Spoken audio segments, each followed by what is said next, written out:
Hello, hello, hello. Welcome back to Joe Daddy's Garage. It is Monday, March 21st, 2022, and it is a beautiful day in Georgia. It started off a little chilly, but it warmed up to be super nice. We had a high of 74 degrees, low humidity, sunshine. It was just a beautiful day here. It could stay like this the rest of the year. I'd be happy. Yep. If there was someplace I could live, it'd be just like this temperature, this humidity. I would just gladly go and stay there. But, there's the good with the bad. Sometimes we have to deal with the rain and the snow and the sleet and all the other stuff throughout the year just to enjoy days like this. And that's how it's always been, I guess, for everybody. I know there are parts of the world where you do have really nice temperate climate all year round, but Georgia is not there. But it's pretty good. So, anyway, I'm glad you're here. If you're new to the live stream, I do these on Monday nights at 7, and I have been doing them on Thursdays at 3 p.m. That one may end up changing, or I may not be able to do that one anymore. But just letting you know, heads up on that. If you don't see a notification for the live stream, then it's not going to happen. But just giving you heads up. Now, the way this works is I encourage everybody to participate. I like to have people ask questions, and if you have a question about a classic car, fantastic. If it's about Mustang or Camaro or Plymouth Duster or Roadrunner or whatever, it doesn't really matter. But we try to focus on cars from the 60s, maybe 50s, 60s, and 70s. And sometimes we do answer questions or try to answer questions for later model cars, stuff in the 90s. And, it's great that the participation we have. If I can't answer a question, I have a nice group of people over here on the left my left, your visual right, I think, who also participate and help out a lot of times with subject matters because I'm just, going from my basic knowledge whenever I answer questions. But a lot of times they're able to either have the answer or they can help me by looking it up. So with that said, good answers, get a bell. And sometimes good questions, get a bell. Sometimes I just give a random bell just for fun, just because you're here. So let me get started with seeing who is here from the chat box. Right off the top, Ralph Burrows just visited your Facebook page and spotted a post from March 15th, 2021 about impulsive husband hides cars, currently hiding a Camaro. Hilarious. Your Facebook has some great pics, worth the visit. Okay, thank you, Ralph. Appreciate that. Oh, and I want to say I tried something different today. I do these live streams, and I've told you before I'm on Instagram, I'm on TikTok, Facebook. I got a mustache hair that's irritating my nose, but I try to, put information out there and share information. And so today, I posted on TikTok. I did a live for the first time. Now I don't know if I did it right or not. All I did was basically turn the camera on and start the process and a live stream of me working on this Camaro behind me. I think initially I had about 40 or 50 people join in and watch, and then it dwindled down pretty quick because I think on TikTok they want interaction. Like if you ever look at TikTok, there's live streams where it's just people just doing random things and talking at the same time. I was just working. I was just grinding and knocking stuff apart and plasma cutting and trying to get pieces off of this Camaro. So I don't know if it worked well or not. I may do it again. We'll see. But anyway, I'm trying to broaden the horizon a little bit and get some more people involved. Terry Keithley, evening everyone. And Barry, please hit the thumbs up and like button. Thank you. Yes. Hit that thumbs up button if you are here. That helps get other people, let other people know that there's a good live stream going on, and they may want to join as well.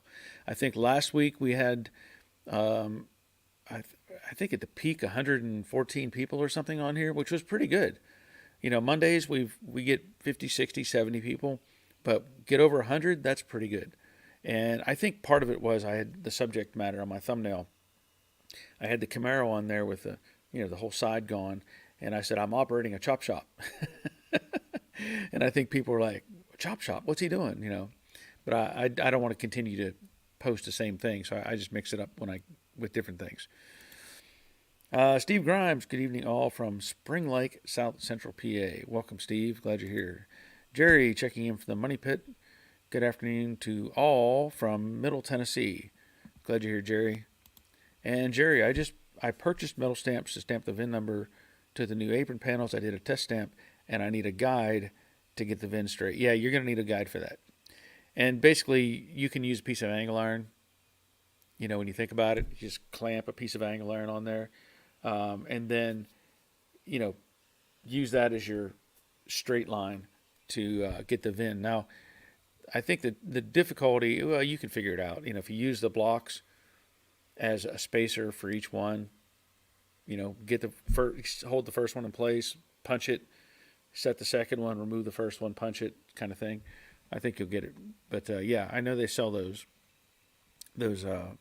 number punches. Troy, good evening, Barry and Barry Etz from Coastal Georgia. Glad you're here, Troy. Hope all is well. Crash Rider, good evening, everyone. Gorgeous day here in Southern Indiana. Be sure to hit the thumbs up button because we want Joe Daddy to stay in a good mood. Yeah. Stay in a good mood. Yeah. I am in a good mood. Ray, good afternoon, everyone. Is that a Comet or a Fairlane? In the thumbnail, I believe that's a Fairlane. That's one of the people that show up on the chat, and there was some pictures he had shared with me, and it makes a good thumbnail to have something like that out there to get people looking at it. Yeah, it's a Fairlane, I'm pretty sure. Bob, good evening from very rainy and cool night in Oklahoma. Well, at least it's not snowing, right? That's a good thing. Charlie Seidelman, good evening all. Glad you're here, Charlie. Robert, evening all. First rain in 6 months today. Oh boy. I guess that's worth a bell. I guess. Man, first rain in 6 months. Wow. But you had snow. So that's kind of, it's like what were we calling that rain? Puffy rain? You had puffy rain at one point.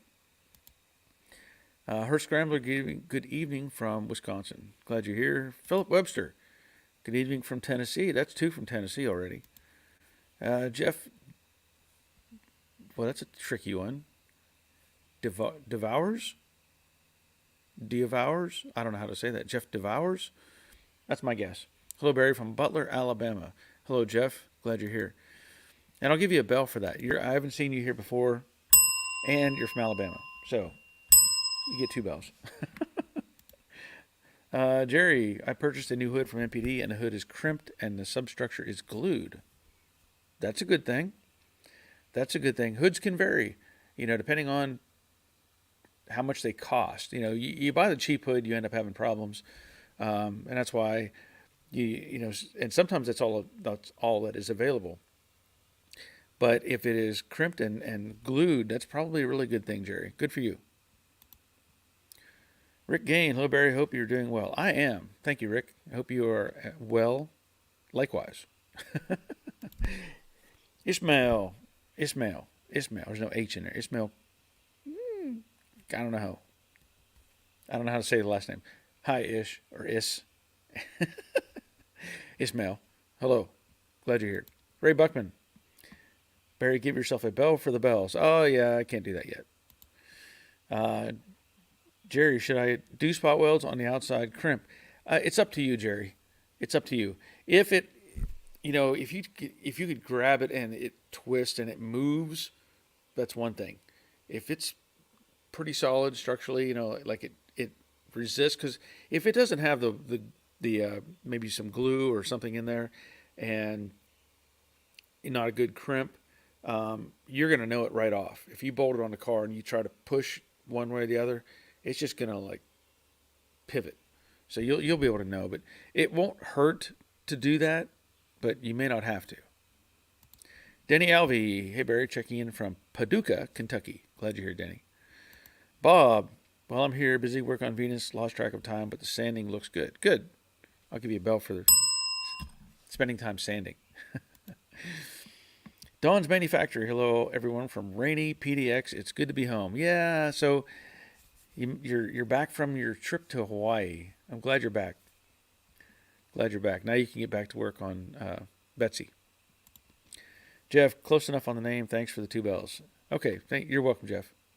Steve, I think that's a comment in the thumbnail. Um, you know, it could be. I don't remember. But it could be. Ed, hello all. Glad you're here, Ed. Hope all is well. And Clark Clifford is here, present and accounted for. Glad you're here, Clark. Okay, so that's good. We have 41 people watching right now, which is great. I have the door open, getting some air in here and sunshine coming in from the door. The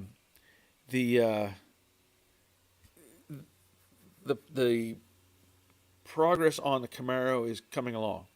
I ended up working today, taking a bunch of little pieces loose.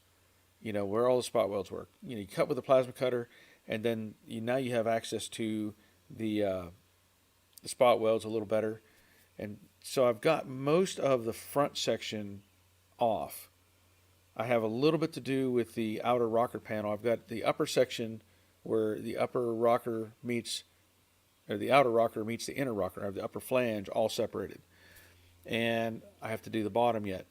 A little piece in the back where it meets the wheelhouse, and then get the flange off of the wheelhouse where the outer wheelhouse connects to the inner.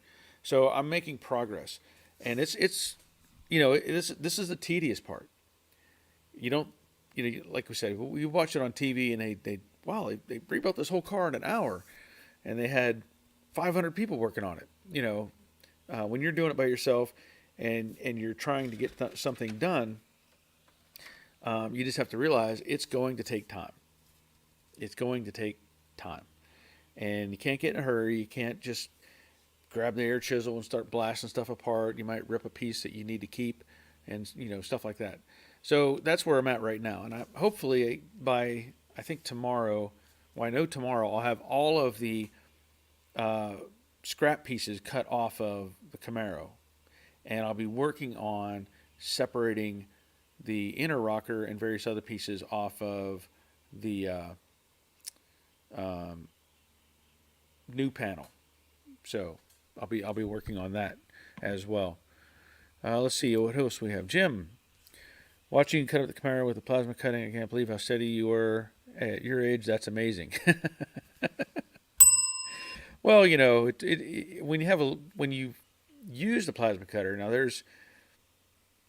you can use the edge of something, and push against it and move across and stuff like that. But yeah, because you don't want to slip very much with a plasma cutter. You will cause problems. So you got to be careful. Joel, hi Barry, 68 Mustang. I had my door gap set high and have put the fenders on. I have now loaded the doors and turns out they weren't high enough. I can't get to the upper hinge. Okay. That's not good. Okay, so let me think about this. They weren't high enough. So let me ask you, were the hinges rebuilt? Or did you just leave them as they were? Because typically what I want to do is rebuild the hinges so that I know they're not going to have any play in them.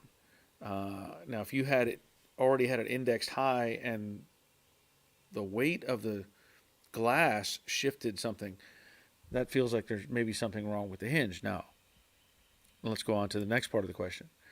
Do I have to take the fenders back off? Any tricks? I think that both need adjustment to get the gaps right.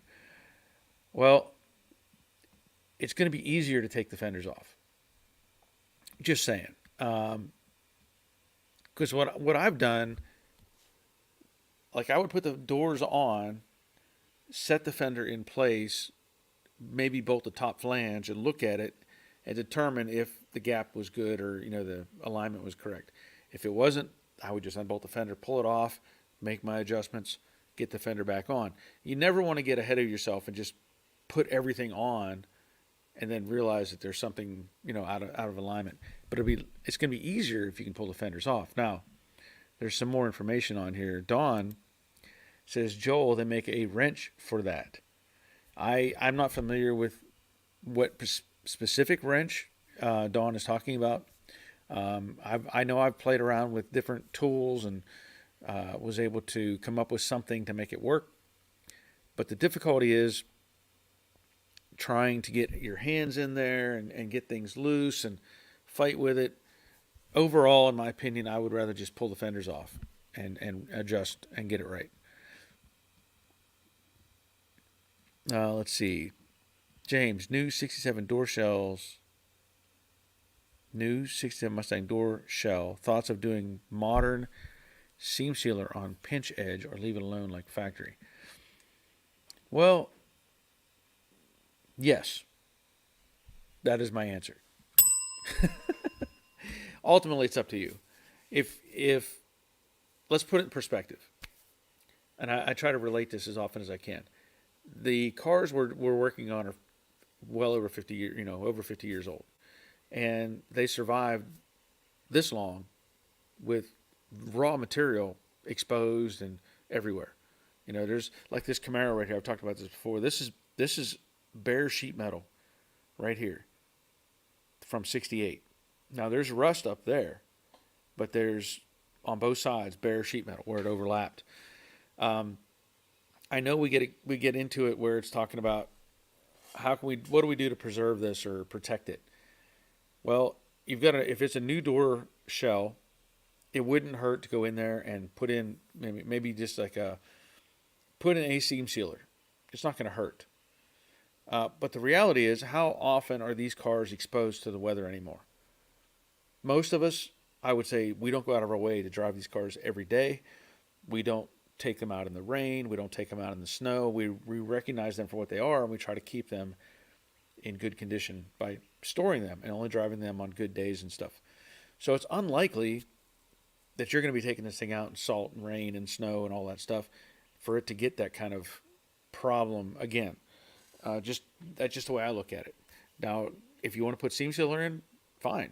You're gonna help alleviate that problem and keep it from getting down in that tight seam where the flange overlaps.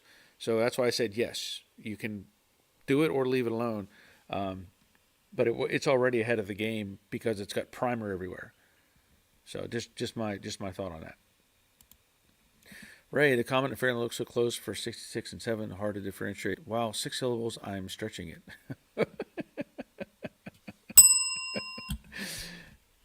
Very good.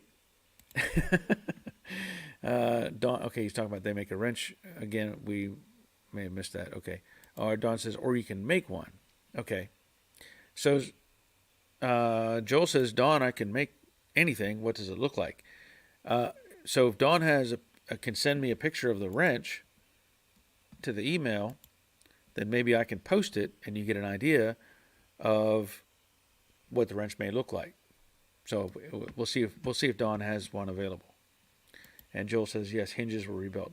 That's odd because those hinges are pretty tough. They're pretty tough. And I'm surprised that it sagged that much more that it's causing a problem. But it's going to have to get adjusted somehow. Shopcat. Hi, Barry's cheers from Alberta. Glad you were here. And hit send too early. Okay. Dawn, half-inch wrench with a hook on the end. I saw a version for a GM on a video about the passenger door. Half-inch wrench with a hook on the end. I guess I would have to actually see it to get it in, to visualize what you're talking about. Yeah, I'd have to see it. Shopcat just got in from riding the 25-year parked Ski-Doo 444C. Fun beast. Snow belting's probably last day for it. Oh, okay. That sounds like fun. Here's a little, I'll give you, because I haven't done this in a while. I'm going to go ahead, since you brought it up about snowmobiles, Junkyard story time. I probably talked about these before, but I'm going to mention them again since he brought up snowmobiles. Back in the 70s, maybe even the 80s, there were companies making all kinds of equipment. And it was just like anywhere else. You may have Honda motorcycle and Yamaha motorcycles and Kawasaki's and whatever. But then you also had these oddball stuff. You had like the Sears motorcycles or Moto Guzzi and whatever different brands. And you might even have some that took a name from like Indian. And I remember they used to sell like Indian dirt bikes that were not, it was just a name on a generic dirt bike. But they had the similar stuff like that with snowmobiles. And I can tell you, we think about different brands, and there may be like today, Yamaha is probably the biggest brand in snowmobiles, or Arctic Cat, or those kind of brands. Well, there was a company called Snow Pony. So raise your hand if you ever heard of Snow Pony. I don't see anyone. Okay, it was SNO-Pony, and their snowmobiles were unique, and they were painted yellow with black accents or black stripes. They had, they had two different versions that I know of. One was a smaller version with kind of a rounded nose on it, very generic looking, and then they had a bigger version which was kind of the tapered nose. Now, what was unique about these things is you could turn them into three-wheelers. So picture a snowmobile as a three-wheeler. And the reason I bring this up is because my dad, he wanted some snowmobiles. And he found out it would be cheaper if he became a dealer. So he became a dealer for Snow Pony just so he could buy the snowmobiles. He never sold a snowmobile, but that's how he got the snowmobiles. Now, the weird part, like I said, it was you could turn them into a three-wheeler, a very rudimentary three-wheeler. So the belt, they're belt drive, and in the back there is a carrier axle, let's say. So the front's being driven up, by the engine, and then in the back there's just a carrier kind of axle to keep it taut and make the belt work. What you would do is remove that axle, and you would put in another axle with tires on the outside. So now picture a snowmobile, like whatever width you want to envision it, and then they had these tires or wheels that stuck out on the sides, and the ones that came with this thing, they were about probably 10 or 12 inches wide and almost like a slick kind of look to them. They had grooves cut in them, and that was about it. In the front, you would or disconnect I think the small. I'm trying to remember. I think they had two skis, because I know they made some snowmobiles that only had one ski up front, but they had the mechanism that held the skis, and you would take that out and you would put in a single post with a wheel, just a single wheel on the front that's just connected to your handlebars. So it became a three-wheeler. And they were interesting. I mean, I don't remember us really using the three-wheeler part of it, when we were in the wintertime or in the summertime, but it was, kind of one of those unique things. Now, I don't know when Snow Pony went out of business. I think there might still be maybe some pieces left over from those snowmobiles, but they're long gone. So if anybody is ever looked up Snow Pony, you can see what I'm talking about. But they were yellow and kind of unique. So that's my junkyard story. There you go. You got a junkyard story. Let's see. Dawn. James, I seam sealed the pinch at the bottom of Betsy because Betsy is going to be in the rain. Whether she likes it or not, I know she's going to be in the rain where you live. James, fender wrenches look like a letter S. Okay. Oh, let me see here. So now I have some pictures. So I had Robert send me a picture. I had,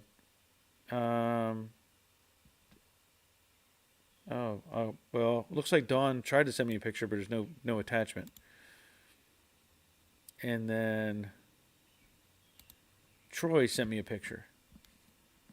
So I don't know what happened on. I don't see any picture with the post.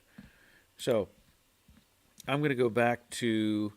Let me delete a couple things and see if I can add these photos. So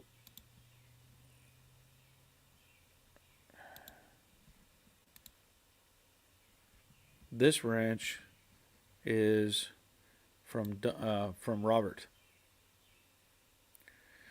That is a very unique wrench. A very unique wrench. I've never seen one like that. Which isn't totally surprising. I mean, oh, and that's a snap-on. I just realized that's a snap-on wrench. I'm zooming in on it on a separate picture, and it looks like the number is 69624. 69624.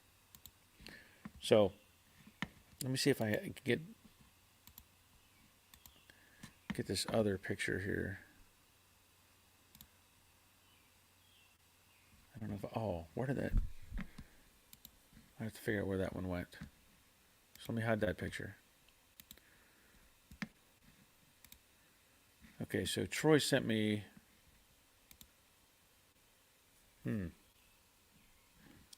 don't know where that picture is going, Troy. It's not recognizing that format. Whoops. Let me see if I can save that picture another way.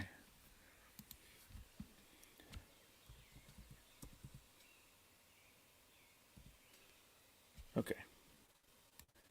I'm going to try doing that again.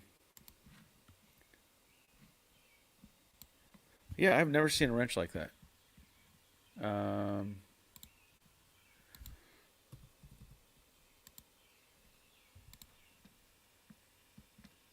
Oh, well, that's not good either. That's saying it's like it's not accepting that. Troy, for some reason, it's not accepting that. It should accept it.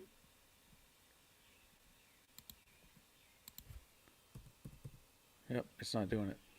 Okay, so anyway, we have the picture that Robert sent us, which again is a really unique looking wrench. So that might help. That might help, Joel. Maybe. We go back here to comments. Okay, Shopcat. Ooh, story time. Yep. James says thanks, Don. And Robert, all the skin crimp joints were seam sealed at the factory. They were supposed to be anyway. Yeah, supposed to be. Not sure they really were. Trash rider, block of wood under the lower rear of the door and a floor jack underneath will normally work if the height isn't too low. Has worked for me many times, just don't get carried away. That's a good point. Yep. That's a possibility. Jorge, hi Barry from Upland, California. Nice work on the Camaro. Okay, thank you, Jorge. Looks like you're out of state. You're not in Virginia, or am I thinking of somebody else? Maybe I'm thinking of somebody else. Sorry.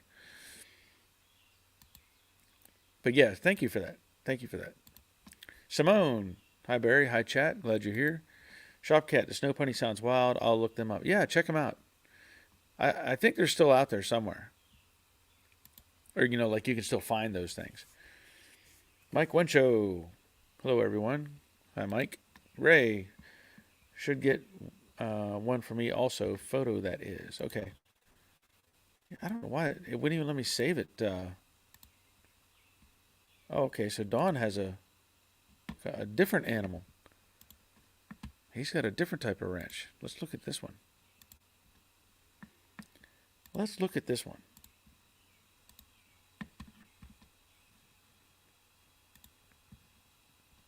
Okay, so here's Don's wrench. Okay.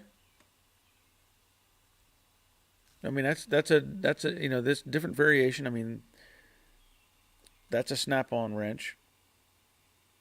And you can see the ends of that thing. The lugs are very thick to give you that drop in into the hinge area.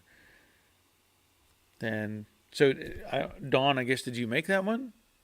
I'm assuming. I'll assume you did. James, after the Chevy, you need a Dodge to rebuild. Get more subscribers if you widen your interest. Ford, Chrysler, GM. Well, if I could find the right car, I would consider it. I would. I would consider it. But it would have to be, it'd have to be probably some sort of a Challenger or something like that to make it worthwhile, or maybe a Roadrunner. The bad part is right now I know where there's a 69 Roadrunner. I think it's a 69, maybe 70. Basically the Dukes of Hazzard Roadrunner that's sitting in the woods not far from where I live. And I actually went and looked at it. Let's just say I sort of looked at it. I saw it and I was taking a walk. I got closer to it and I took some pictures of it. And I've since deleted those pictures. But what's really interesting is the car is kind of a cream color, let's say. Two-door, Roadrunner. But the paint is coming off of the driver's door. And underneath it's orange with an 01 on it. It's orange with an 01 on the door. How it's there, why it's there, I have no idea. I don't know if it's somebody had, copied the General Lee at some point and then decided to paint it back to a regular color, but it has an 01 on the door. And I don't know the guy that owns the property, so I can't just get too involved with it. But I would consider looking at one of those. Ray says $50 on Snap-on on eBay for that wrench. Okay. Shopcat and Hooked on Classics talking to each other. Joel, thanks guys. I will be hitting up eBay later for the wrench. I don't want to pull the fenders. Lazy. Well, I don't blame you, but I know how it can be very frustrating. Okay, so Don, he says he sent me the pic again. Yeah, I don't know what happened to Troy. His is a whole different setup, and I don't know why. I don't know. Let me see if I can do this a different way. If I can save this another way, I will.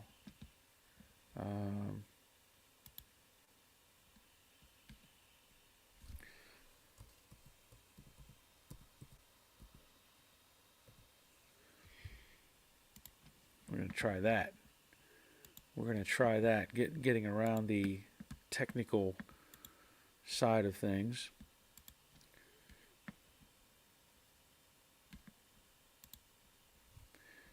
You can do the snip and stitch or whatever it is. Okay. So I think I found a way to get a picture of what Troy was sending me. So here's Troy's.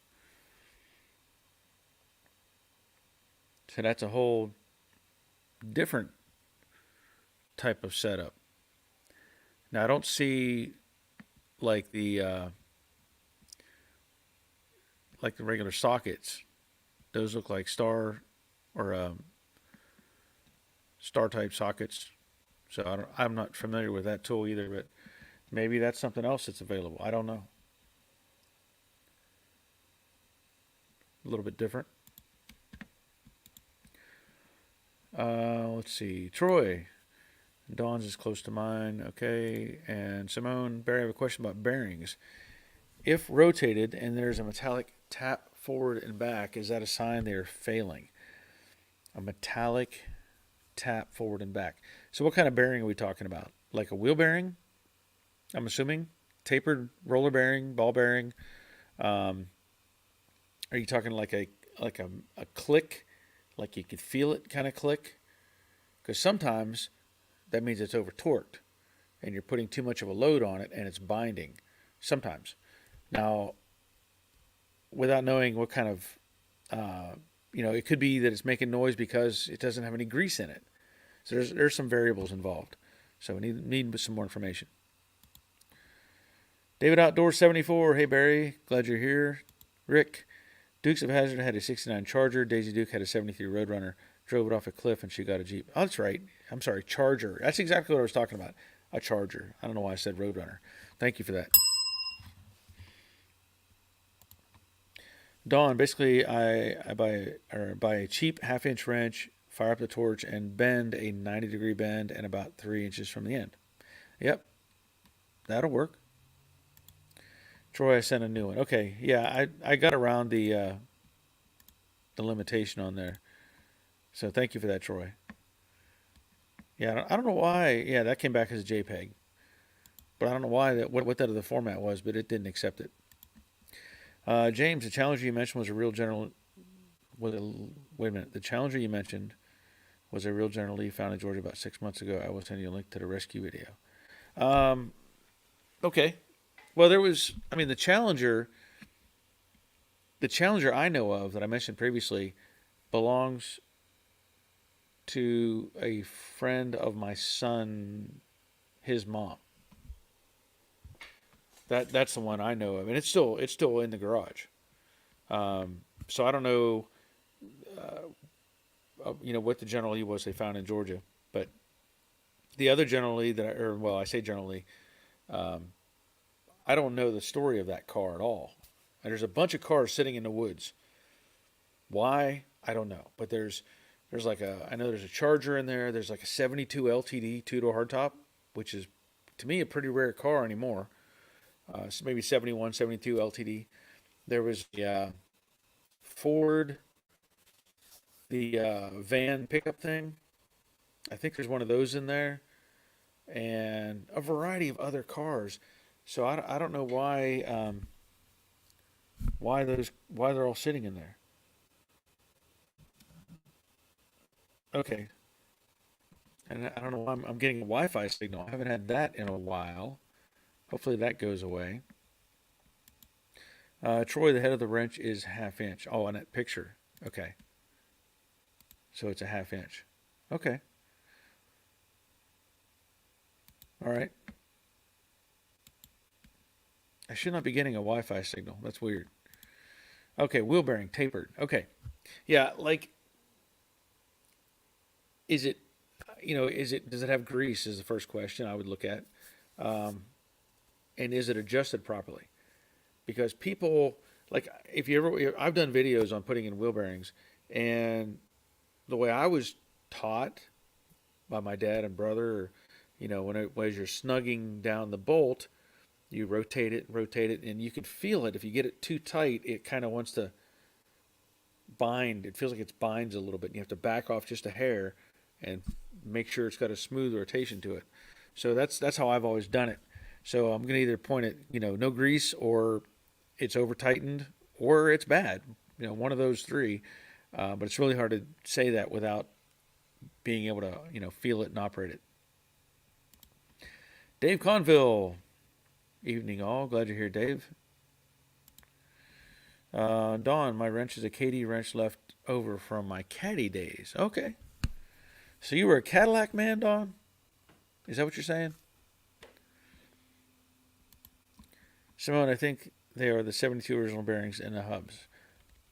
Okay. I would probably replace those. I would probably replace those. I mean, have you had them apart and looked to see if they've got grease on them? That's probably the first thing.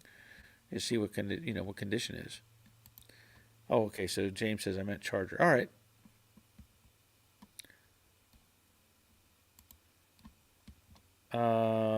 Lena, hi Barry. How do y'all? Hi Robert.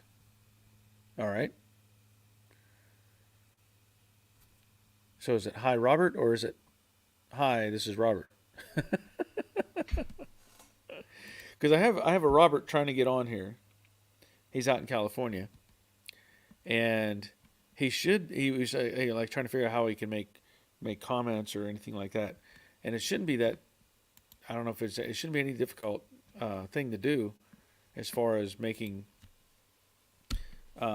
leaving a chat. I don't know. It should the chat box should be for Robert. It should be appearing on the left hand side, and it should have a little box in the bottom where you can type something in and hit the send button. I think that's how it is for everybody. Should be. And why am I getting a Wi-Fi? Now that's weird. It's been a long time since we've had a Wi-Fi thing. Oh, sorry. I don't know why I didn't recognize that. Sorry, Jerry.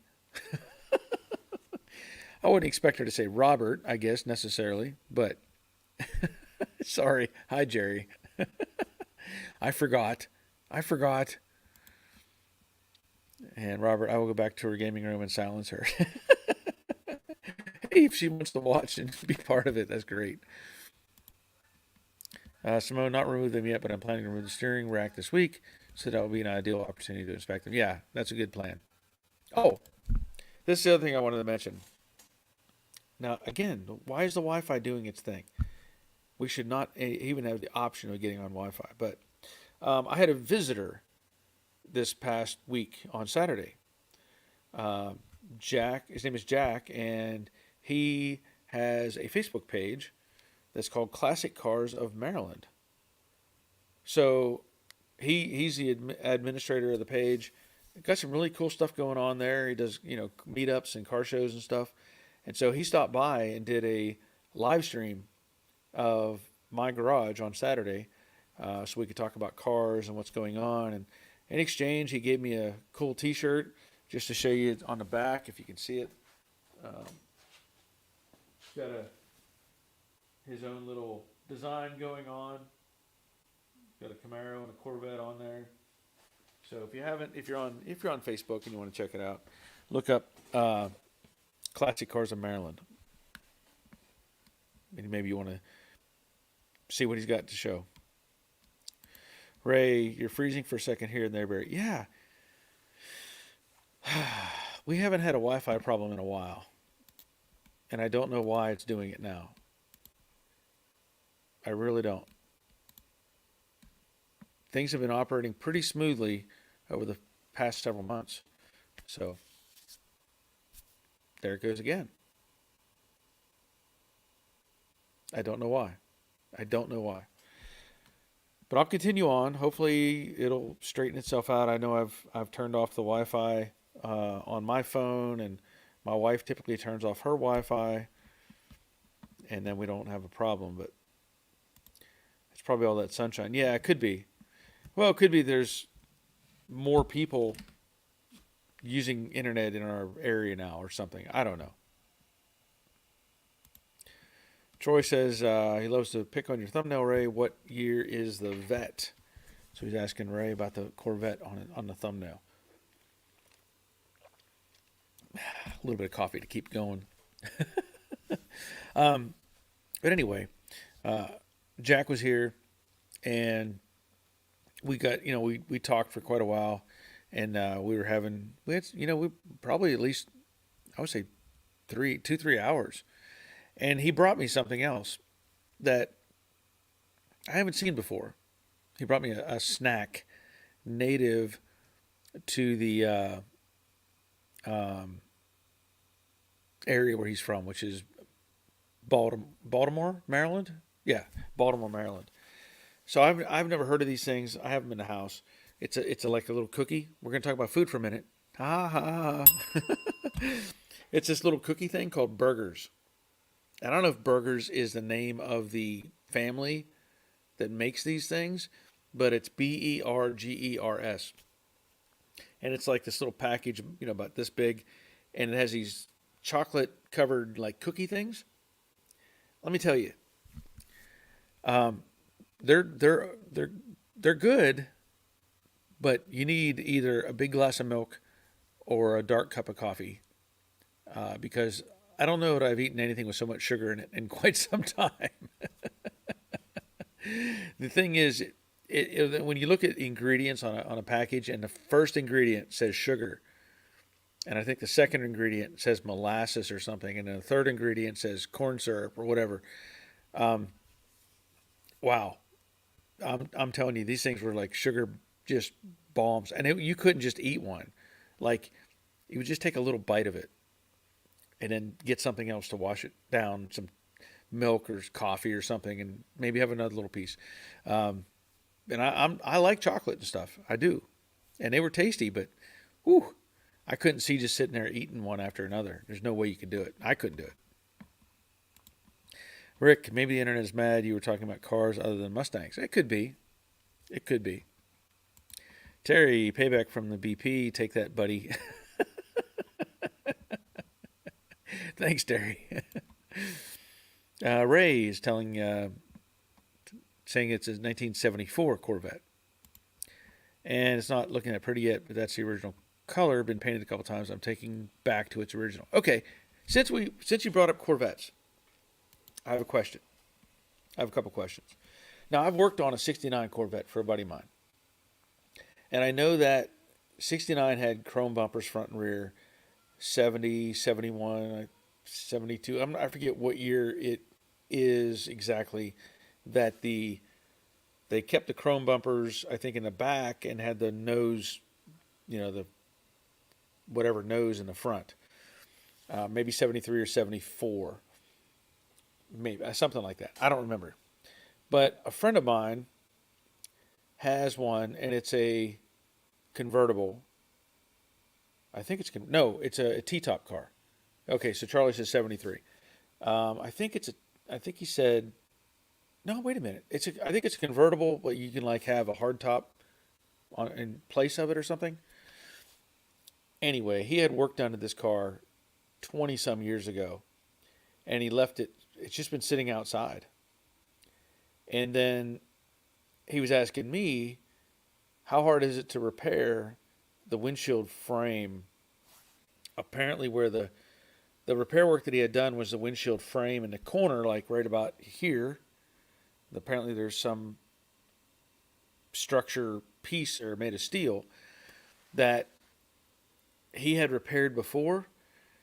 Now he blames it on the repair shop not putting primer on it or, doing prep work or something. And apparently it needs to be done again. Now, mind you, this car has been sitting outside in the weather at least 20 years.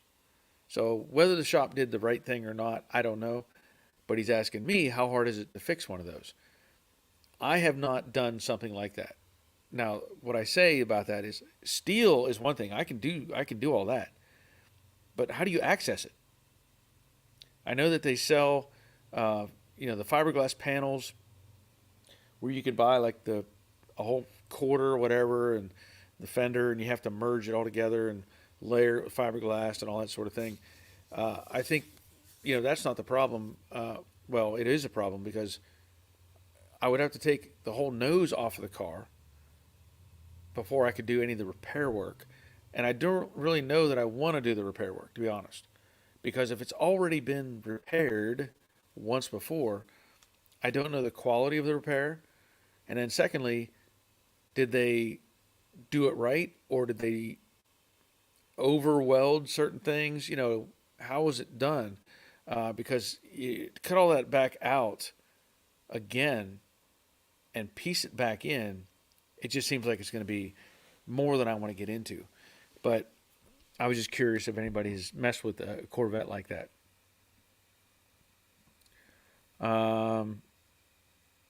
Let's see where we're at. Her Scrambler Bear, do you think the price of gas is going to hurt the classic car market? Nope. Not at all. The reason for that, people aren't driving these cars every day. They're not. And they don't care. If you can afford one of these really super, really nice Mustangs, Camaros, whatever, if you can afford one of those, you're not too worried about the price of gas. That's the reality of it. If you're not going to use one as a daily driver, you're not worried about the price of gas because you're not driving it every day. You're taking it to a cruise in on the weekends or something like that. So I don't see it hurting the value of cars at this point. Robert, pecan pralines are popular here and basically 98% sugar other than the pecan on top. Yeah. Well, these things, sorry, I'm shutting my door. These things are just like a cookie, a thin little kind of a white colored cookie, and then like that much chocolate, fudge, sugar, something on top. I couldn't, I don't know how many calories are in each one, but you can probably get a whole day's worth of calories out of like 3 of them. Troy, I looked at a 75, but the Birdcage was rotted out, so I passed. Yeah, see, that's what I'm afraid of, that he's got too much work. I know, like I said, if somebody's already done the work or fixed it once before. I question the quality of the repair, and then how much do you have to cut out? So if they cut out just where the patch was, and they used a pre-built patch for a Corvette, now if it's rusted out, you don't have that to start with anymore. Now you have to go further to fix, to make it solid so you can put the patch on. So it just sounds like a can of worms at this point. Willie Goodman, good evening all. Glad you're here, Willie. Charlie said, okay, 73 last year, rear chrome bumper. Okay. And Dave says 73 had rear bumpers. Got it. Charlie says 74 went to rubber bumper front and rear. Yep. Ray, it's like all the cars, Barry, they make all those pieces for the Birdcage. Yeah, I understand that. But my thought is, again, if the patch is only this big and somebody's already done that, and now that is rusted, where do you go from there? And is it worth it? That's another question. 73 Corvette. He said it was a 350 auto. I think it's an automatic car. I think. Pretty sure he said it was an automatic. But is it worth it? What's that car going to bring? How much money do you invest into it to make it worthwhile to keep it, or if you're going to sell it?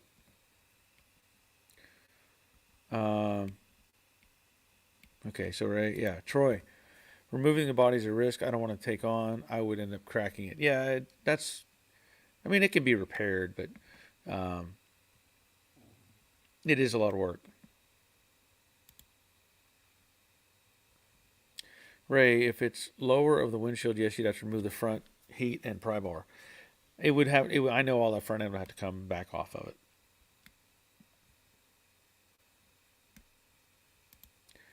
Ray says, great videos online. Okay. The quiet one. Hi, I'm new here. I'm kind of a conspiracy theorist, but I think raw classic car can mainly withstand a EMP attack. Their electric cars won't. Little humor. Oh, okay. Yeah, if we ever get struck with an EMP, I think the electric cars would be in trouble, and really anything that's got a computer in it would be in trouble. So my Model A, I'll be driving it around after the EMP attack. I'll be able to just drive around wherever I want to go, not have to worry about somebody hitting me. Dave, lower front A-pillar on the Birdcage is extremely common. Many times the cost of repair is beyond the value of the car. Sadly, so there are many C3 vets driving around with hidden issues. Yep, and I'm sure of that. And yeah, I don't think I want to get involved with it. I mean, if it's just the metalwork, fine. But all the other stuff around it, no. Nope. Crash Rider, 68 was the last year Corvettes had chrome bumpers front and rear. My friend had one, just sold it a couple of years ago. No, I think it was later than 68. I think it was later than 68. I know my buddy's 69 had chrome bumpers, and we've already discussed 70, 71, and 72, I think, had the chrome front and rear. Joel, Phantom Works had a C3 that was all rusted out, nothing but problems. Reality TV, yeah. Well, and that's, again, we go back to the idea like this, like I'm pointing out on this Camaro right here. There's raw metal right there. That's this part up here. That's all. That's you couldn't ask for shinier metal from 1968 to be visible. Now, granted, there's still, rust on the edge here, but they didn't put primer on anything. And of course, we know that, like in the Mustangs, they had used galvanized in the rocker panels to try to keep them from falling apart.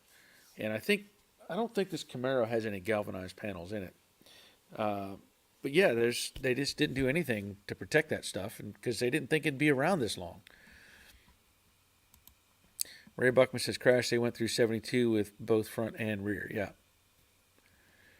Oh, and that's another thing. As we're talking about this, I mentioned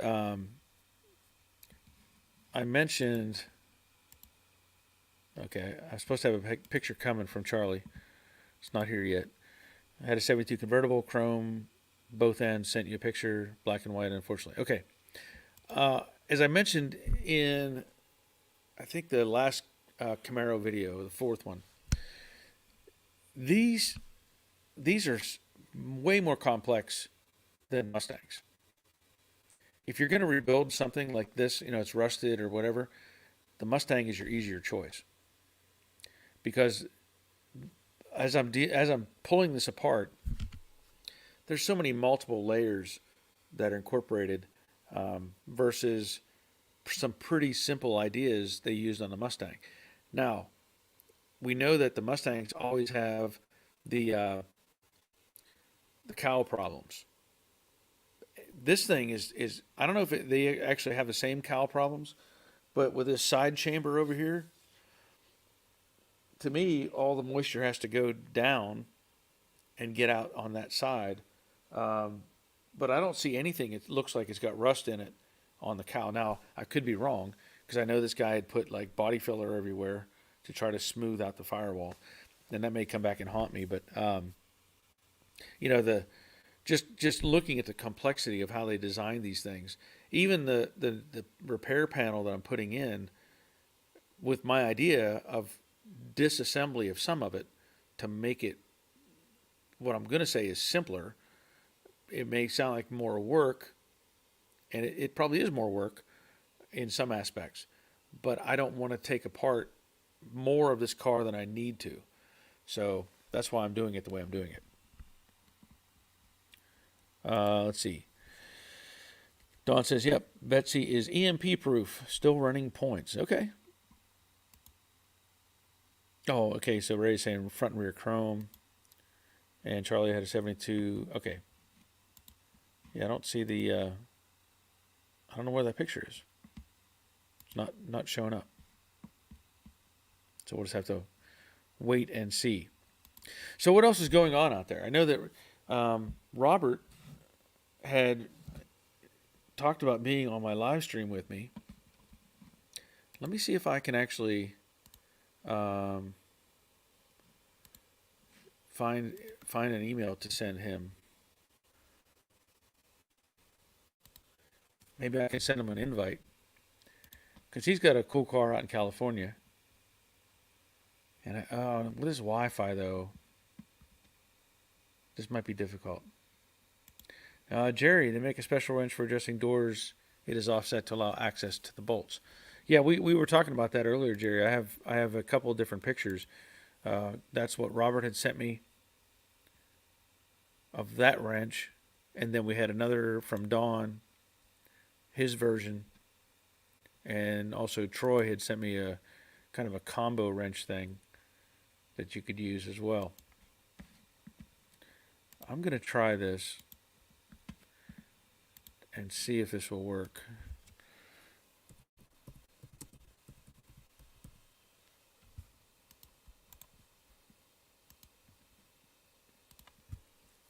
Okay, so Charlie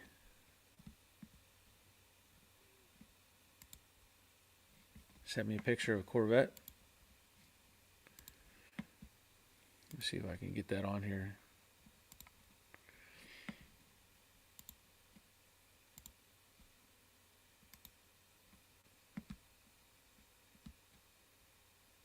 It's coming. There we go. Oh, that's nice. Of course, I don't know what year that was.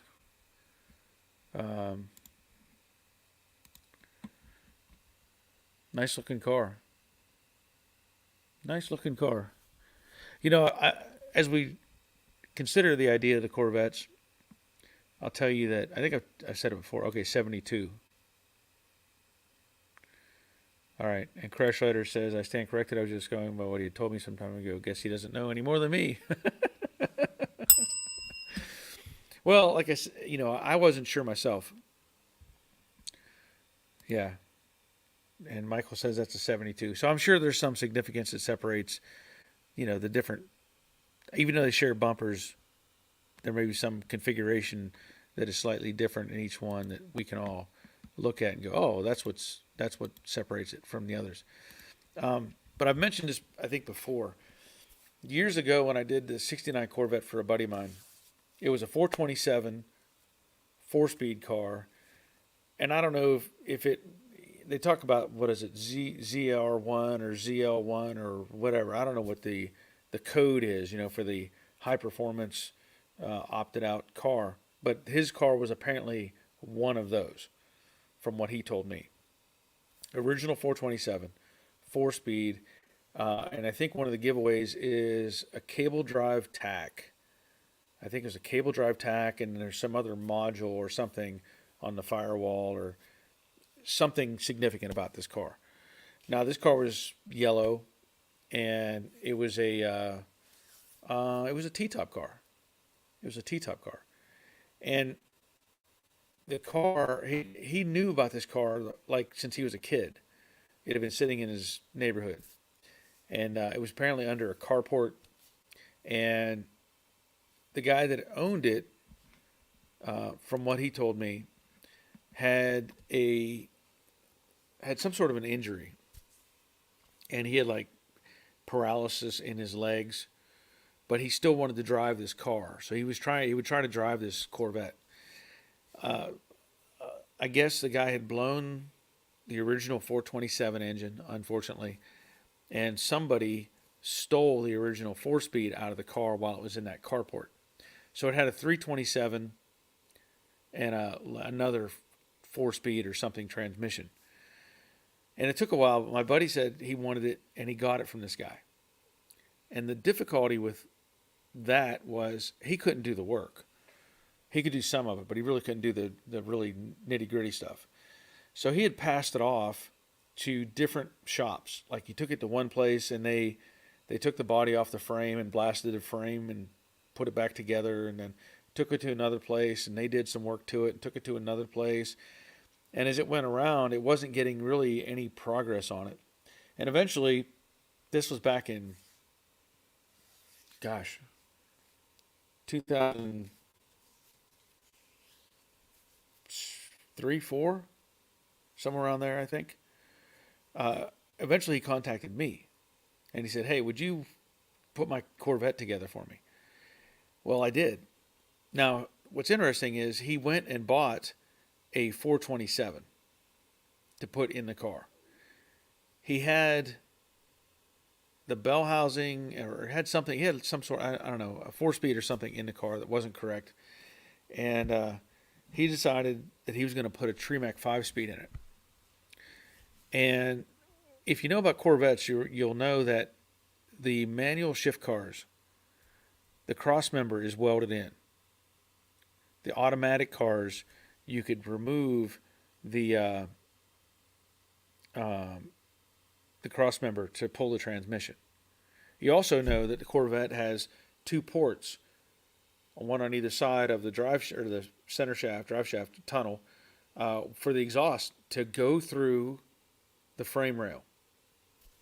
So he wanted to put in this 427 or this Tremec 5-speed. Now, of course, when I look at something, I'm always trying to like re-engineer stuff and make it make sense. The difficulty with having a 4-speed whatever is you have to put the engine and transmission in together because of that cross member, because it's solid all the way across. They did that because of torque, from my understanding.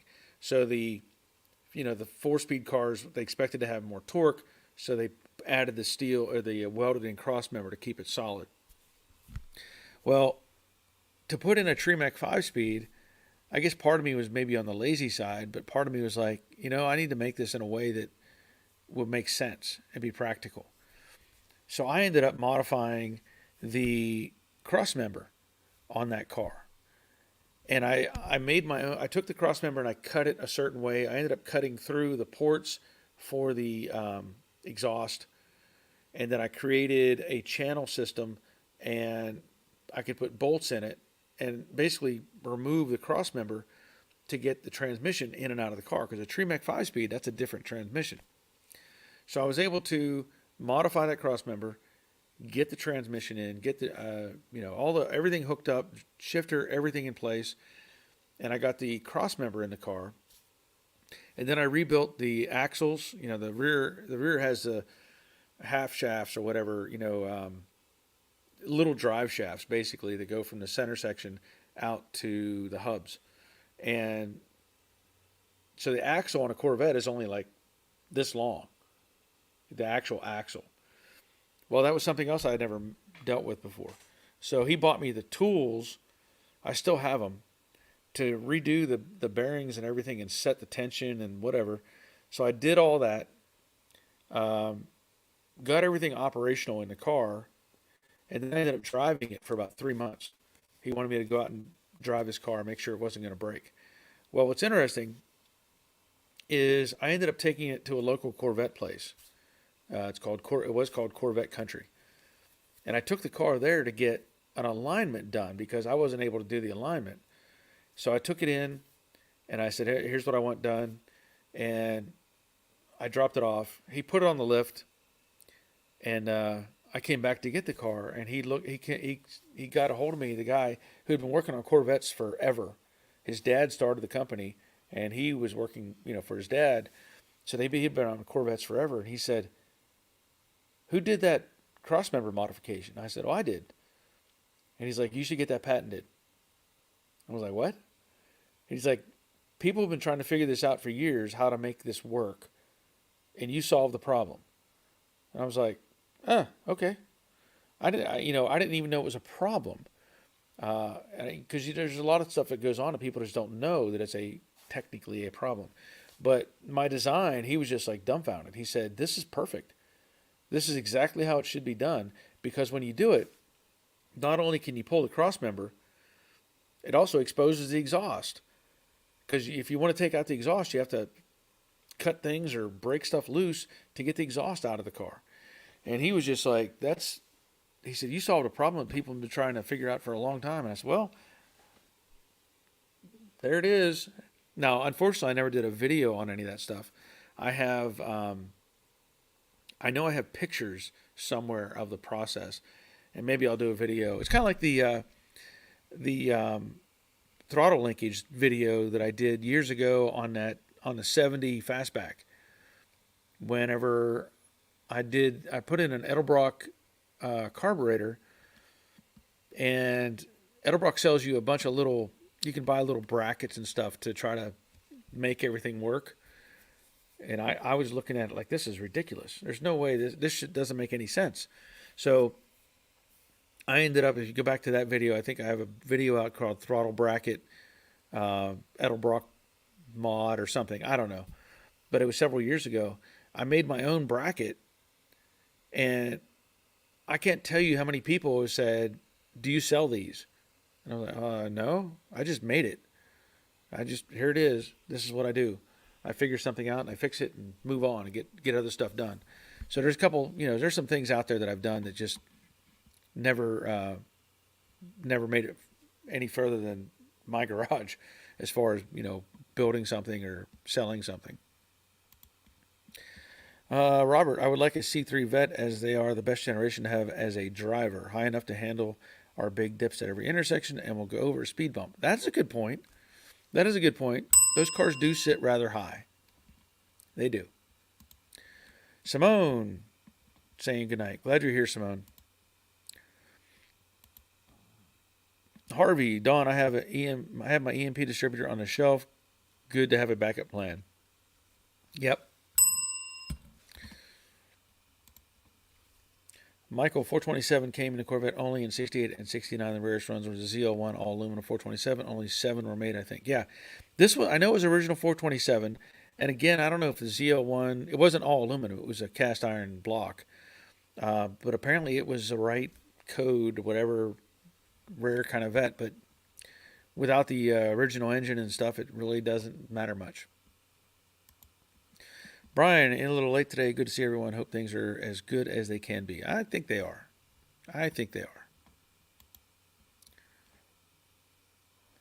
Denny, when I was in my early teens, my dad had a 69 Vet with T-tops, yellow 427, 4-speed with side pipes. He sold it before I turned 16. That almost sounds like the exact same car.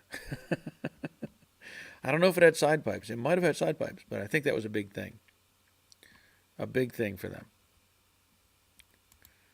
Ray, the worst part about those pass-through cross members is you can't get 3-inch exhaust through them. I'm going to modify mine with steel pipe cut in half and welded in. Yep. Yep. And Don Denny says, smart dad. Yeah. Yeah.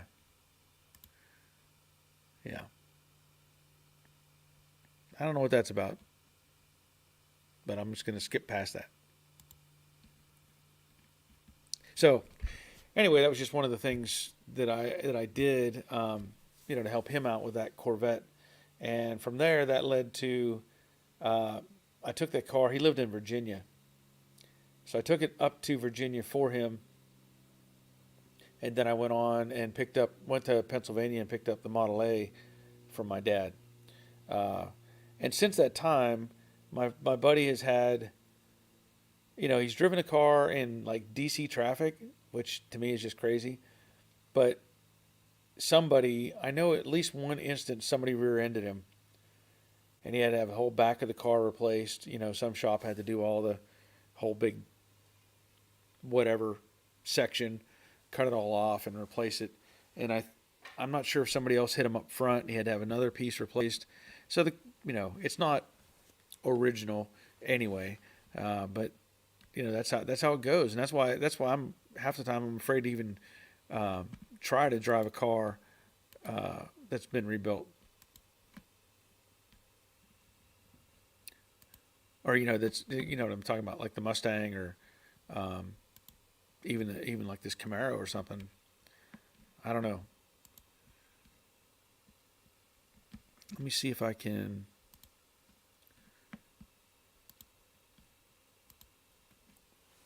So let's see who sent me this. Ray sent me this picture of the Birdcage for a Corvette. Okay. That makes sense now. Now that I see it as an individual, well, I say individual, but assuming that they make all of those pieces that you can patch in, I still don't know that I want to do it, though. I still don't know that I want to do it. When I look at this picture, too, I realize the back section there, I don't know if I would call that a roll cage or not. I don't know how structurally sound that would be. It doesn't look very heavy, but it does complete the roof so you can have the T-tops. But that makes me think when I've talked before about Studebakers, we talk about the different versions, the Daytonas and Larks and Presidents and Commanders and Hawks and Silverhawks and Golden Hawks and all these variations. And the Avanti was one that had, it actually had a built-in roll cage. And now that was a fiberglass car, though. The body was fiberglass. So that was in, 63, I think, maybe 62. 63 may have been the first year for the Avanti, but they had a big, heavy roll cage roll bar, let's say, built into the car. And I think it was one of those deals where they were doing some testing, going out and taking a car in high speed somewhere, and they ended up blowing a tire and rolled it. And it was kind of like the Tucker, movie where they rolled. Actually, it was a Studebaker they had in the Tucker movie, but they crashed it, and they said, "Oh, everything worked the way we planned." And they crashed like an Avanti at a real high speed. I don't remember what it was, and rolled the thing, and ended up the roll bar kept the car together and intact, and the driver survived. So kind of interesting that they were thinking that far ahead back then. Let's see. Ray says you can't be afraid to drive them. Yeah, it depends where you live. Depends on where you live. Here I live, you about see a crash almost every other day, it seems. People not paying attention, running a red light, texting or whatever, boom, crash right into somebody. I know when I was doing Uber, which I'm not doing now, I saw all kinds of car crashes. Just because people were not paying attention. They just drive right through a red light and crash into somebody. So that's what makes me nervous. And Charlie says, wow. Okay, so where was the, I don't remember what the wow was for. Was it for the Birdcage? Let's see. Okay, so Robert has been trying to join the chat, but the notification I get says they will need to connect their microphone camera before you can add them to the stream. So Robert, somehow on your phone, there's got to be some sort of function where you have to accept access of some sort. Okay, Charlie. Yeah, talking about the Birdcage. Yeah, I mean that's pretty well designed, I would say. Um, then of course, add in the rest of the frame and everything. Pretty pretty stout car overall. Brian, when I was 15, I was offered a 60 something vet with a 427 that had a broken mechanical fuel injection system. $1,500 more than I had at 15, unfortunately. Ooh, a 60 something vet with a 427. Oh man. What year is the split window? Is that a 67? I think it's a 67. Please don't tell me it was a split window. Ishmael, I had my T-Bird parked and it was hit on the fender, so sometimes you don't even have to be driving. Good point. That is a good point. Randy, about got T-boned on my motorcycle. Yeah, and you know, with the modern cars, that's one thing. You know, you get in a wreck. It has airbags. They all deploy. You bounce off the steering wheel, and things are usually pretty good. Um, so, but an old car, yeah, you may survive the crash, but there's a lot of stuff going on that doesn't bode well, at the end of the day. So Robert, I see you're on the chat. It looks like you're on the. You need to try the other version because you're on the private chat. There should be another area for you to go to.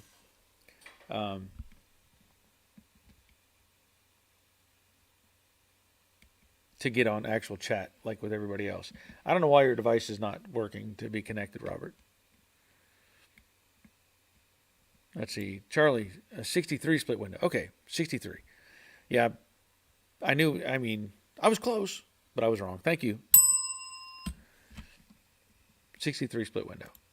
Brian, it was that body style, but I don't remember the exact year. Well, any one of those I like. I mean, the 63 is cool because of the split window thing, but any one of those I like. Even I like the 53. I would have to modify it, to make the car better because I think the 53 initially came out with a 6-cylinder. But I like the body of those. I had a model kit when I was a kid, and I took like tires from some sort of a dirt track car or something, and I put them underneath the Corvette so they stuck out, big fat tires under it, and it looked pretty cool. But I like the way they look. And Ray, yep, only 1 year. Ralph, remembering burning my calf climbing out of a side pipe vet. Yep. Fun. Dave says 63 split window, and Rick split window Corvette is only available in 63. Okay. Well, see, that's great. All of you participated. Y'all get bells. Y'all can share that bell. Everybody there.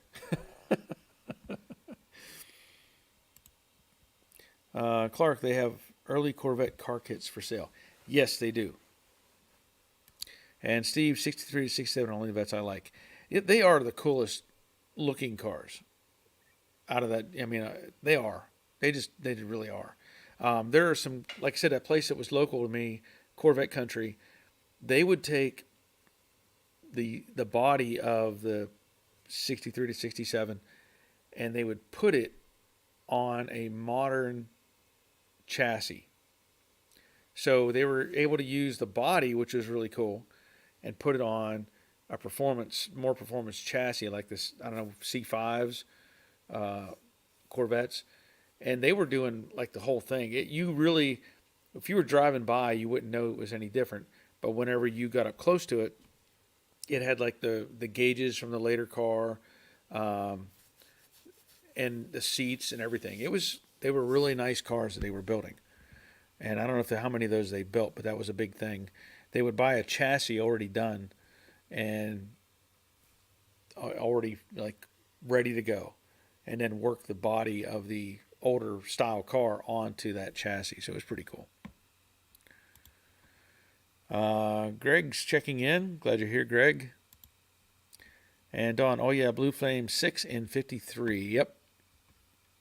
Yep. And Ray, that's the one, Don. Crash Rider knew it was 63 too, but didn't want to show off.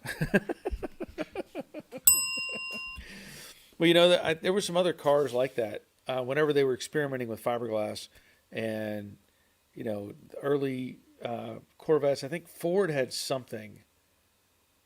They had some sort of not the Thunderbird stuff. They had some sort. I don't know if it was an early version of a prototype Mustang.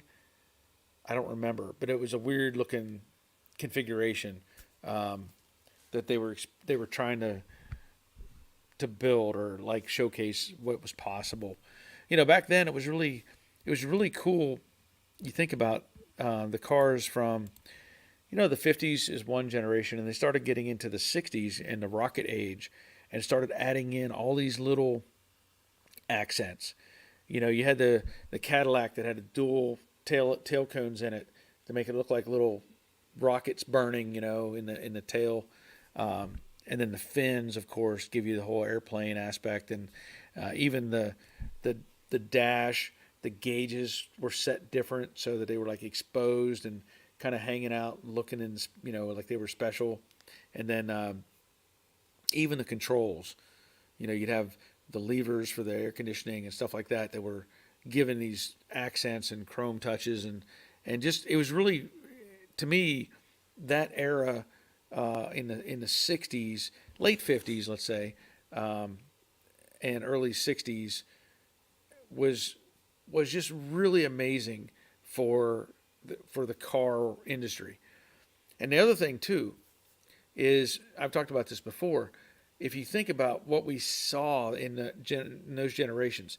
So let's just 55 Chevy. Well, the 56 was similar, but it was a completely different car. 57 was similar, but it was a completely different car. 58, completely different car. 59, different. 60, similar to the 59. And then 61, 62, they were similar. 63, 64 were similar. 5 and 6 were similar. But think about all the tooling that went into making those cars, because they were mass producing cars for that model year, and then they were working on the next design and the next design, and they had to have designers coming up with cars that were going to come out in 3 or 4 years and try to follow a certain formula, for the shape and that sort of thing. And so the reality is, there was a lot of work that went into those cars. They might have shared the same chassis, or obviously the same engines, transmissions, and all that sort of thing, but every year it was a new sheet metal, and then add into that all the new chrome, the grill, the bumpers, the trim around the windshield, all that stuff, the shape of the windshields. People forget how much effort in that time period it took for them to design all that stuff. And then you come into the modern era, and everything is, people, they do a clay design, which they did before, and they come up with a design, and they say, okay, we're going to use this design, boom, for the next 10 years. And there it is. And it's, all the modern cars look pretty much the same. You can look at a Honda or Toyota or whatever, pretty much the same looking car. They have different things about them. There are some people that go out on different tangents and try to add some crazy stuff to it to give you, a different look. But I was always amazed at all of the different cars that came out in the 60s. And it wasn't just, any manufacturer. There were so many variations back then. It was just, to me, it would be dumbfounding to go back in time and look at all those and just think about it. All the models from 63, 64, 65. And then I'm just thinking like Impalas. That's not counting all the Novas and Chevelles and the Mustangs and the Thunderbirds and whatever, satellites and Roadrunners, and just you just go through all the variations of it.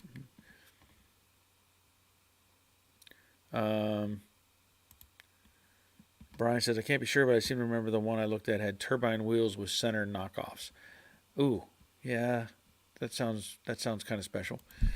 Ray, driving the 74 is truly special. The handling and power, I love it. Took me 33 years to get one. Okay, good. I'm glad you got it, though.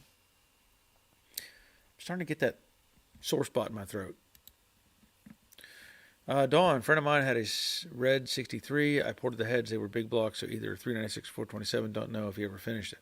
Okay. Rick, shoebox Chevys 5, 6, and 7 shared the same roof line from the doors up, windshield, side glass, and such. Interesting. But you couldn't interchange like fenders and stuff like that. I know all that was all that stuff was different. But thank you, Rick. Robert, it's worse today. Ford has something like 12 different front bumpers and 14 different headlights for the Explorers for 1 year. Yeah, that part is worse. They want to break it into different trim levels, whatever. But the body is all the same. The fender from one will fit the fender from. You can interchange all that stuff. But it's just like any of the trucks now. They're putting these giant, ugly front ends on them. And then there's variations. This one has 12 headlights versus this one that has 10, and this one has 4.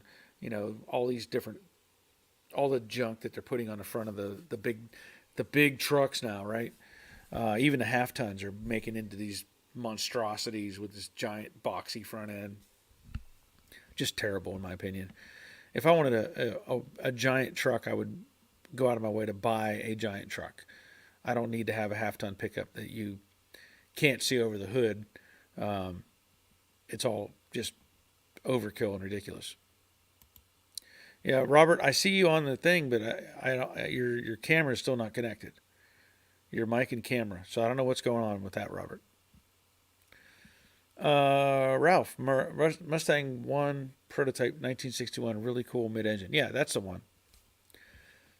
That's the one. And Ray, it's like they lost their imagination with today's cars. Pretty much. I mean, I understand you want to have mass-produced cars that have good fuel economy and all that stuff, but it's a lot of them are just boring. Brian, it took me 42 years to be sorry I missed one. Oh, you talking about the Corvette? I don't know if I want to give you a bell for that. I guess I will. Robert, fuel efficiency and crash standards have really limited what car companies can do now. That is true. That is a valid point. Yeah, the old stuff, while it was cool cars, they didn't do very well when you ran one into the other one. That much is true. Steve, look at 58, 59, 60 Plymouth Furies alone, all different, all the dies made for trim alone. 60 Furies, each model had unique trim, mind-boggling. Those days are long gone. Yeah, that's exactly right. It's you think about all the pieces that make up a car, whether it's the sheet metal, which is obvious, but then you start looking at all the stainless they used, or the chrome, or the script, or the door handles, locks. Well, locks are pretty common, but every little piece and thing that they put on that car, and then the attachments that went with that. So, like your drip rail had chrome on it. Then there's variations out there. There was some cars we've talked about before that had just extra stuff put on them. Then you add in the stuff that, like, if they wanted to make it a police package, where it had the handheld searchlight and stuff like that.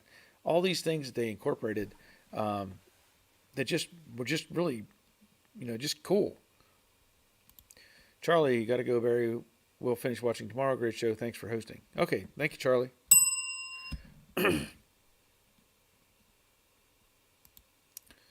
Gwen, does the Edge have Sirius XM? I don't know. I would assume it does. I would assume it does. I don't know. Greg saying hi everyone, and Gwen. Well, does the Ford Edge have a Sirius module? If so, the 5966 Plymouth require XM with a modern radio with XM equipped. That is true. That is true. If you want to have that, you're going to have to put in a modern radio to have it. So that's a good point. But I don't know about the. I would assume the modern Edge has Sirius. I think everything comes with that package now. I think. Ray, yes, got to go eat. Have a great week. Looking forward to the next Camaro video bearer. Have a great week all. Thank you, Ray. Glad you're here. Don, have to go, folks. Back work on Betsy tomorrow. I have ball bearings for the steering gear. Woohoo. Okay. Get it done, Don. Crash Rider, what amazes me on the new vehicles is the price of parts. Some grills and headlights are over $2,000 each. That is a valid point as well. That is a valid point. It's ridiculous what it's costing for some of the stuff on these modern vehicles.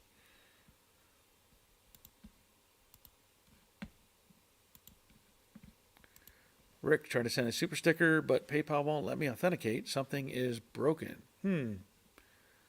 Sorry to hear that, but thank you anyway for trying. Robert, the Mustang will have satellite radio and Android Auto and any modern amenity I can do within reason. Huh. I actually turned off the air, but it must have leaked down enough to kick on the air compressor. Ismail, what's your take on the government pushing electric cars and trying to eliminate gas-powered vehicles? We actually talked about this last week. I think it's ridiculous. Totally ridiculous. My standing is there's no way possible that we could get by with everybody being forced into an electric car. The power grid couldn't handle it. The power company couldn't handle it. The manufacturers couldn't build enough of them at a cost break. The batteries aren't going to keep up.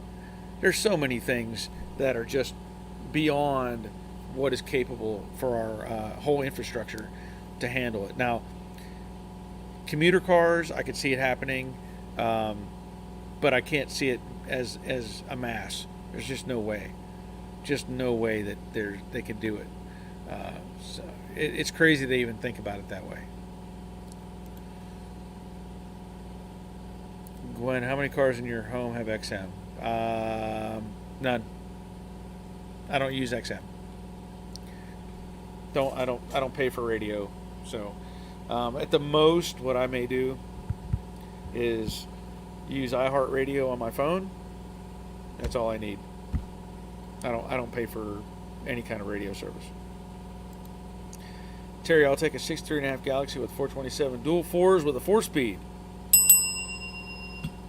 You know, Auto Metal Direct is now making those bodies. They're making the bodies, but I know they're making the convertibles. I know that much. But you could probably buy one, find all the pieces and parts, and build it. Then you can have it.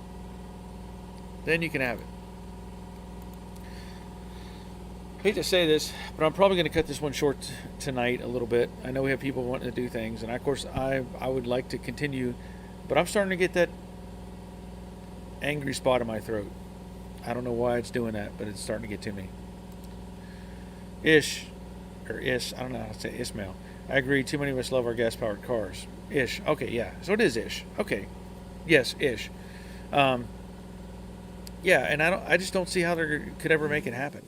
I just don't see how they could. It's not possible that everybody can have an electric vehicle. And then, we talked about this too, the fact that your house can't provide enough power to power your car. You know, just imagine if everybody had an electric vehicle and were plugging it in, our system would fail. So, anyway, I'm going to go. I got to get something to eat. And like I said, my throat's killing me right now. So, I appreciate everybody being here. So far, we'll do this again this Thursday, and I'm working on making a video on the Camaro that I should have out on Friday, and I have another video that I have to make for Yes Welder that will be independent. It's going to be for them specifically, not for the channel. So anyway, thanks for being here. Thanks for participating. And until next time, take care of yourselves. See ya.